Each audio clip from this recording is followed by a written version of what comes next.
Listen, if you came out late, possibly had a husband and some kids, and you knew that you was in the LGBTQIA plus community, or you're a late bloomer and you're met with a whole bunch of scrutiny from the LGBTQIA plus community, or scrutiny from the gold star culture. So is the L within the community also a part of the judgmental sectors that happen with late bloomers and calling them tourists? It's just so wild to me to hear the same term that many of us heard growing up, the word confused, and it being conflated within the community. Like, so y'all can use the term confused with a late bloomer, but then can't stand the word confused when it comes down to somebody judging your sexuality outside of the community, i.e. those that are heterosexual, right? So you're just going to use those terms when you feel like you are deemed the dictator of being able to say that the late bloomer is somehow confused, somehow this tourist. But when it comes down to you, oh no, don't use that word. I know who I am. I'm the gold star. I was born in the late 80s, so that means I grew up as a child in the 90s, and then I was actually a teenager within the early 2000s. And during that time frame, that door concerning LGBTQIA plus acceptance within community, family, within churches, things of that nature, there was a little pebble in that door. It wasn't like fully open, it was just like a little pebble up in there. Being able to be open and free and liberated and having all of these different types of societal pressures when it came down to marriage, came down to your counterparts, when it came down to having these types of conversations, it was almost like they did not exist. And within those families that it did exist, those were anomalies. And being taught that your value as a woman was tied to men, okay? And the societal norms that consist of community equals marriage, and marriage equals safety, and marriage is only safe when it is with your counterparts.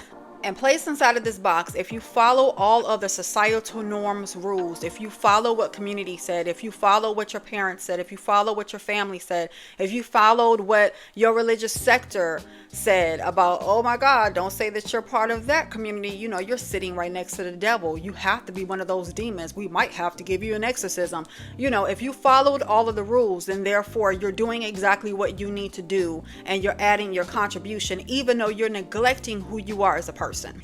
I.e., for some reason, your sexuality got tied into community values, and those community values and societal norms state that if you're not towing the line, doing exactly what it is, then you're not going to be considered a good human. And to have to hear that not in the same context was a lot to deal with at that time. You were very lonely, and then moving forward within your truth and wanting to be out loud with your truth and wanting to share, then all of a sudden you feel alone now, because now you're facing the scrutiny of the gold star L's that want to tell you who you are, how your journey should be, how your journey should have been coming out, and that you shouldn't have lived the life that you lived based on societal norms. I think we all as adults can relate to the term rejection, but rejection early on within religious aspects, in your family in general, within community, within your peers, could cause trauma. And you're being rejected for who you are as a person, like I said, as you are navigating. So what happens during the trauma response is, I'm going to remain in this closet, lock this door, because I don't want to feel rejected anymore. Disregarding who I am as a person, is disregarding how I feel, is disregarding my sexuality. And I'm going to be what will be accepted by my peers, by my school, by my family, by community, by church. Now let me explain something to y'all gold stars. Having children does not make a woman less of a lesbianist woman. Having children does not erase sexuality. And I can guarantee you this, straight women do not spend decades disassociating during sex. Now, having the luxury of being able, and I do mean that as a luxury, right? And I do believe that a great deal of other people within the LGBTQIA plus would also consider it a luxury to be able to come out to family, come out to all the people that care about you and that love you, and you love them and care about them, and be fully accepted. I think that that is a total privilege, and I think that it's something that should happen to the point where it's not a privilege anymore. However, if you are able to do that within your family, within your community, and you are widely accepted, that's a beautiful experience for one, but it does not make you a more authentic L word, or let's be honest. And you know what's even crazier? Okay, as if we don't have enough boxes, as if we don't have the stems and the studs and the femmes and the this and the that. Now there's this hierarchy of I was accepted, I had community behind me. I had a great support team. So now I'm supposed to be more trustworthy. What? And I'm gonna say it, and I don't care how you feel about it, because a hit dog gonna holler. It be y'all. It be y'all with the podcast. It be y'all with the forums. It be y'all with the social media platforms, and it's getting a little bigger. And now all of a sudden you want to put other women in different boxes because of the life that you led, even though we're not supposed to mimic each other's lives, right? We're not supposed to be doing the same thing. We're supposed to be learning from one another. But oh, not you navigating through life, not you having a kid naturally. Absolutely not. You said that you're an L word, but you had a kid. I'm gonna put you in this B box. You know why? Because I'm a gold star. Not you saying that you went to the prom with a boy. You went to the prom with a boy. Let me go ahead and put you in this B box. This is what kind of has my mind in a little kerfuffle, if you will. Okay, I'm not going to go through a purity test like men would do, right? The metrics of a man would be like a purity test for a woman. I'm also not going to entertain a woman taking me through a purity test. That's just not going to happen, okay? I feel like I am way too old, for one, to be sitting around entertaining a woman that does not know the difference between masculinity and being a man. You're not going to take me through all the drama. I'm a coochie eater, and that's what I'm going to be, and the woman that I'm going to be with is going to understand that I'm a coochie eater.